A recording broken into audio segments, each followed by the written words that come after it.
반갑습니다. 송주준입니다. 이번에 윤석열 대통령이 체포가 됐죠. 헌정사상 처음으로 현직 대통령이 체포가 되는 이런 사태가 벌어지게 됐습니다. 정말로 이재명과 그 찌재명 일당들은 어디까지 해야 만족을 할지 모르겠습니다. 대한민국을 완전히 뿌리째 없애버리는 그 정도가 돼야 자기들이 완벽하게 파쇼 정당으로서 2차 세계대전에서나 봤을 법한 그런 식의 모습으로 대한민국을 장악하고 나서야 만족하지 않을까라는 생각이 들 정도입니다.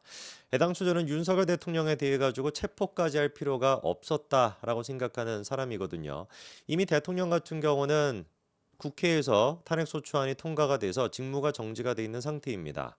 대통령이 무슨 뭐 돛담배를 타고 해외로 도피를 하겠습니까? 증거인멸할 수가 있겠습니까? 관련된 사람들 지금 벌써 다 잡아 들어가 있는 그런 상태인데 그런데도 불구하고 공수처는 어거지로 사실상 불법을 동원하다시피 해가지고 대통령에 대한 체포영장을 받아냈고 실제로 체포까지도 시켰습니다. 반드시 역사가 이 부분에 대해 가지고 재평가를 할 거라고 봅니다. 어떤 측면으로 보든지 간에 저는 윤석열 대통령에 대한 체포가 이해가 잘 되지 않습니다. 대통령에 대해 가지고 뭐 증거인멸이나 그다음에 도주 우려가 없다라는 것뿐만 아니라 이 영장 자체가 발부가 됐던 것도 불법성이 짙다라고 말씀을 드렸었는데 공수처법 31조에 명확하게 명시가 되어 있습니다. 공수처 검사가 공소를 제기하는 고위공직자 범죄 등 사건의 1심 재판은 어디에서 관할한다? 서울중앙지법에 관할로 한다라고 명시가 되어 있습니다. 그런데 이번에 공수처가 윤석열 대통령에 대한 영장을 발부받았던 것은 어디였죠? 서울 서부지법이었습니다. 그러다 보니까 서울 서부지법에서 영장을 발부받은 것 자체가 공수처법 31조에 따르면 무효다라고 하는 주장이 나오는 이유고요. 이런 주장에 대해 가지고 언론들이 지금 반박하는 것은 아니다. 공수처 같은 경우는 수사권을 인정을 받았고 기소권이 없기 때문에 31조에 해당이 없다. 이렇게 지금 또 언론들은 주장하고 있어요. 수사권을 인정받기는 인정받았죠. 그것도 형사소송법 110조랑 111조를 예외 조항으로 한다라고 하는 얼토당토 안 되는 얘기를 통해서 이순영이가 영장을 발부해 준 거 아닙니까? 이따가 제가 이것도 말이 안 된다라는 걸 자세하게 또 말씀을 드리겠습니다만 100번 1000번 양보해 가지고 그래 수사권이 있다라고 해도 기소권이 없다라고 하는 것은 명명백백한 사실이죠. 기소권이 없기 때문에 31조가 적용이 될 수가 없다라고 한다면 바로 그 기소권이 없다라고 하는 얘기, 기소권이 없었을 때 어떤 식으로 해야 되는지가 정확하게 명시가 돼 있는 게 공수처법 26조 1항입니다. 뭐라고 나와 있냐? 수사 대상자와 기소 대상자가 불일치한 관계로 공수처 검사는 기소 권한이 없는 고위공직자에 대한 수사를 종결할 때 방금 뭐라고 했습니까? 기소 권한이 없는 고위공직자에 대해서 수사를 종결할 때 이게 바로 지금 대통령이죠. 대통령에 대해 가지고 수사를 종결할 때 이거를 어떻게 넘겨야 된다? 서울중앙지방검찰청 소속 검사에게 송부해야 된다라고 명시가 되어 있습니다. 그러면 지금 공수처가 어떻게 해야 되겠습니까? 관련된 사안을 어디로 넘겨야 돼요? 서울중앙지방검찰청으로 넘겨야죠. 근데 넘기고 있다 아니다? 안 넘기고 있다라는 겁니다. 이런 것부터 시작해 가지고 법률 위반 얼마나 많은 지금 위반이 적용이 되고 있는지 모르겠어요. 오늘 제가 영상을 통해 가지고 공수처가 어떤 식의 만행을 저질러 왔는지 차근차근 좀 말씀을 드릴 것인데요. 일단 제일 첫 번째 시작이 되는 것은 김용현 전 장관에 대한 구속영장 청구부터 시작이 됩니다. 2024년도 12월 10일 날 김용현 전 장관에 대해 가지고 구속영장 청구를 했는데 이때 코미디가 뭐였냐면은요.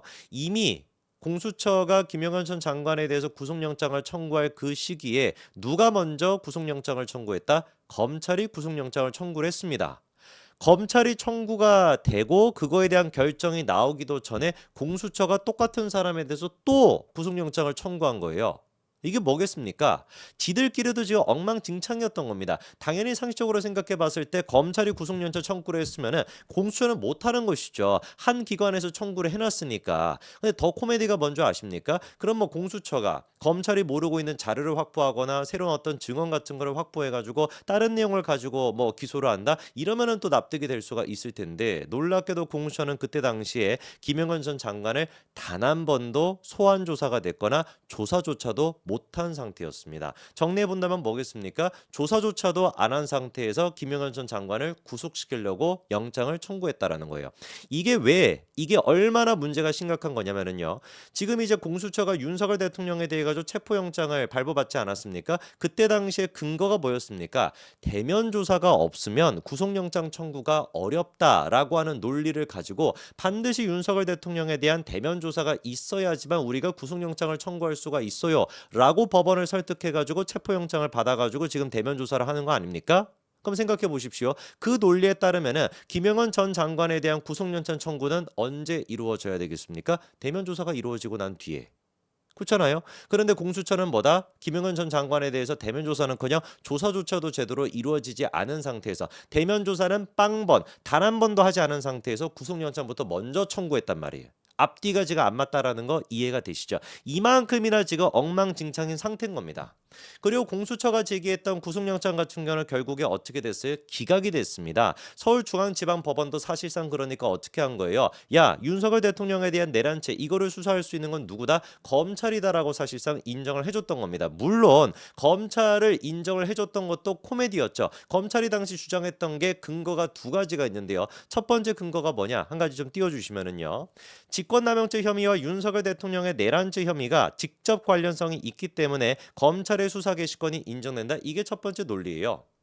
이게 무슨 소리겠습니까? 검찰 같은 경우는 내란죄에 대해서 수사를 못합니다. 경찰만 할 수가 있죠. 대신에 직권남용죄에 대해서 검찰은 수사할 수가 있습니다. 그래서 검찰이 했던 논리가 이거예요. 직권남용죄랑 내란죄랑 직접 연관성이 있으니까 같이 수사할 수 있지요. 이게 뭔 개떡 같은 소리입니까? 직접 연관성은 뭐고 간접 연관성은 뭐죠? 직접적인 연관성이라고 하는 걸 누가 도대체 규정하는 겁니까? 박근혜 전 대통령에 대해 가지고 뇌물죄로 처벌을 시킬 때 묵시적 청탕이다라고 하는 말 같지도 않은 그 개 같은 그런 논리를 만들어냈는데 그 논리가 지금 똑같이 적용이 된 거예요. 직접 연관성이라고 하는 애매모호한 말을 통해 가지고 물론 법원은 첫 번째 주장 같은 경우는 사실상 받아들이지 않은 것 같습니다. 검찰의 두 번째 주장을 받아들여 가지고 이번에 영장이 발부가 됐던 것인데 지난번에 김용현 전 장관에 대해 가지고 영장이 발부가 된 것인데 두 번째 주장은 이겁니다. 다음 것도 보여주시면은요. 경찰 공무원 범죄와 직접 관련성이 있는 범죄로서 윤석열 대통령 등의 내란죄 혐의에 대해 검찰의 수사 개시권이 인정될 수가 있다 이겁니다. 그런데 보시면 아시겠지만 두 가지가 뭐예요? 똑같은 얘기죠. 첫 번째는 내란죄 수사를 못해. 직권남용 가능해. 직권남용과 직접적인 연관이 있는 내란죄 수사할게요. 이거였고요. 두 번째 같은 경우는 검찰이 수사할 수 있는 사람들이 누가 있습니까? 경찰과 공수처 직원들이에요. 여기에 누가 안 들어갑니까? 대통령이 들어가지 않죠. 그러니까 뭐라고 주장하는 거예요? 아니 이번 사건에 경찰에 지금 이번에 대상이 됐던 사람과 윤석열 대통령이 연관이 있지 않습니까? 직접 연관성이 있으니까 내가 수사할게요. 이렇게 얘기했던 거예요. 두 가지가 사실상 같은 얘기입니다. 그런데 그 두 가지 말 같지도 않은 얘기를 법원이 받아들여가지고 영장을 김영헌 전 장관 케이스에 발부를 해준 것인데 저는 대법원 가가지고 반드시 뒤집힐 거라고 봅니다. 자 그러면 검찰의 당시에 김영헌 전 장관에 대한 영장도 말이 안 됐었는데 이번에 체포영장 같은 경우는 더 말이 안 되는 게 뭐냐? 공수처 같은 경우는 검찰이 주장했던 첫 번째랑 두 번째 가운데 두 번째 주장은 애당초 공수처가 주장할 수가 없습니다. 첫 번째 논리만 가지고 주장할 수가 있는데 이유가 무엇이냐? 공수처 같은 경우는 공수처법 3조 1항 1호에 따르면 고위공직자 범죄와 관련된 범죄 요 두 가지만 수사할 수 있다라고 명확히 명시가 되어 있어요. 그러니까 내란죄 같은 경우는 애당초 어떻다? 공수처의 수사 대상에 들어가지도 않습니다. 그러다 보니까 공수처가 주장할 수 있는 건 첫 번째 논리밖에 없는 거예요. 야, 우리가 지금 수사할 수 있는 고위공직자 범죄 여기에 내란죄가 들어가지 않지만 이 내란죄는 직접적인 연관성이 있잖아. 그러니까 우리가 수사할게 라고 주장했던 검찰의 첫 번째 논리. 그러니까 애당초 그 김용현 전 장관의 케이스에서도 사실상 받아들여지지 않았던 그 논리를 가지고 이번에 공수처가 어떻게 한 겁니까? 윤석열 대통령에 대한 체포영장을 청구한 겁니다. 그런데 그거를 누가 받아준 거예요? 이번에 이순영이가 받아준 겁니다. 이게 무슨 말인지 정리가 되십니까? 검찰이 논리로 만들었던 두 가지. 첫 번째는 아예 법원에서조차 받아들여지지 않았는데 김용현 전 장관의 케이스에서 받아들여지지 않았던 논리. 그 논리를 공수처가 똑같이 가져와가지고 대통령에 대한 체포영장을 청구했는데 그거를 이번에 서울서부지법의 이순영이가 받아들여줘가지고 영장을 청구를 한 거라는 겁니다. 영장을 발부를 해줬다라는 것이죠. 얼마나 지금 말이 안 되고 말이 안 되는지 아시겠죠? 자 그러면 보십시오. 왜 도대체 애당초 공수처는 서울중앙지법으로 가지 않고 서울서부지법으로 갔을까? 방금 제가 말씀드린 걸 통해 가지고 해결이 되는 거예요.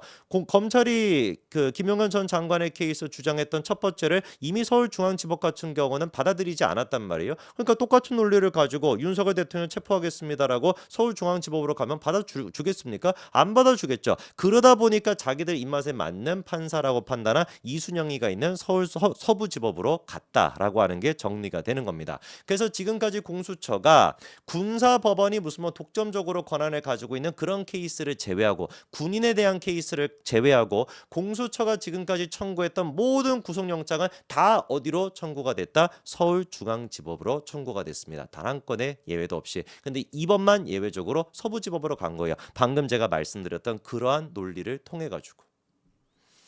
공수처 같은 경우는 윤석열 대통령 측에서 체포 말고 제3의 장소에서 조사도 우리가 받아들이겠다. 그리고 또 방문 조사까지도 받아들이겠다라고 했지만 모든 것들을 거부했습니다. 이거를 통해서 우리가 생각할 수 있는 건 공수처는 수사 자체가 목적이 아니었다라는 것이죠. 자기들의 존재감을 윤석열이라고 하는 희생제물을 통해 가지고 이번 기회에 보여주고자 했던 것이고, 그리고 또 윤석열 대통령에 대한 망신 주기, 그것만이 이번 체포의 목적이었던 겁니다. 이 과정에서도 법과 원칙은 지켜지지 않았고요. 이 결과도 당연히 법과 원칙이 지켜지지 않겠죠. 저는 대법원에서 이렇게나 말도 안 되는 과정을 통해 가지고 발부가 된, 그리고 또 말도 안 되는 권한을 짬짬이 해가지고 수사를 진행하고 있는, 그리고 수사를 통해서 확보가 된 모든 증거에 대한 적법성을 대법원에서 무효 처리해 줄 거라고 확신합니다. 대법원까지도 이런 식으로 민주당에 놀아나게 된다면 대한민국은 진짜 원시 야만 사회다라고밖에 얘기를 못 드리겠네요. 여기까지 말씀드리겠습니다. 감사합니다.